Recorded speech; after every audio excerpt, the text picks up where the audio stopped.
Hi everybody, Dave Wallace. For the past several months, you've been seeing videos that have been talking about account acquisition. Because it's really important. You've got to be able to get new accounts, otherwise it's going to be really difficult to stay in business.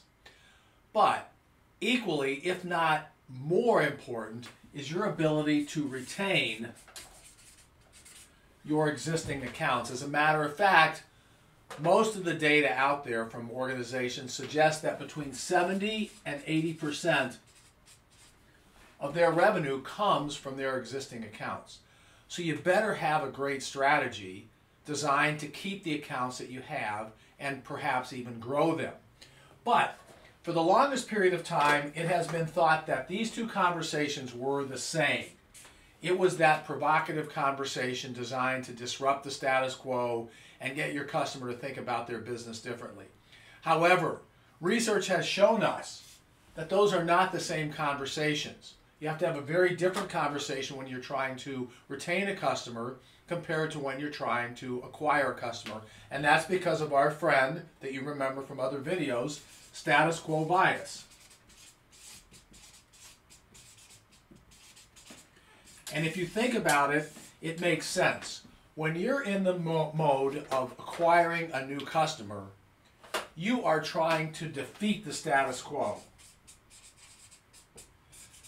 You're trying to get your customer to think about their business differently. You're trying to get them to make a change. Makes perfect sense. And you're going to have conversations that are designed to do that. However, when you are the status quo, when you are the existing incumbent, the last thing you want to do is defeat the status quo because you don't want to defeat yourself. So your conversations are around reinforcing the status quo, making sure that your customer understands how valuable their relationship is with you, how important it is for them to keep on doing business with you. Now, your customer is going to be making a series of decisions that you're going to have to be equipped to have conversations around when you're in this retain mode. The first decision that they're going to make is, should they even stay? Should they continue to do business with you? Should they continue to give you their hard-earned money? Another decision that they're going to make is, should they give you more money? Should they accept your price increase? And that price increase could be driven by a lot of things, but that's a decision that you're going to have to deal with because you're going to have to be able to talk to them about it. They may also be making a decision about whether or not they should evolve, whether or not they should take advantage of more of your products and services than they currently are. That's a different conversation. You have to be able to have that conversation.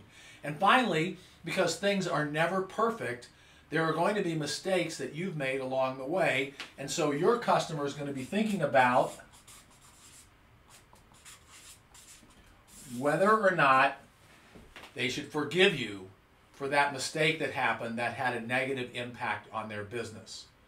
These are all conversations that you're going to have in your strategy to retain an existing customer. And over the next several weeks, we're going to dive into each of these conversations.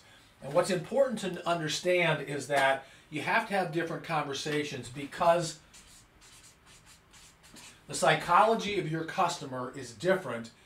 Their status quo psychology is different if you're trying to reinforce it versus trying to defeat it, which means that you're going to have different stories to tell them. And ultimately what that means is you're going to have to employ different skills. Now, that doesn't mean you need to have different people selling on the acquisition side versus the retention side. The same person can handle both of those. Think about a baseball player. There's a certain skill involved in being a home run hitter. There's a different skill involved in being a good bunter. But a good home run hitter can develop the skills necessary to also be a good bunter when it's required that he do so. The conversations that you have or that your salespeople have to fit the purpose for which the decision by your customer is guiding them. Again, in future weeks, we'll talk more about these. In the meantime, there is an email at the end of this if you want to get in touch with me right away. And as always, thanks for your time.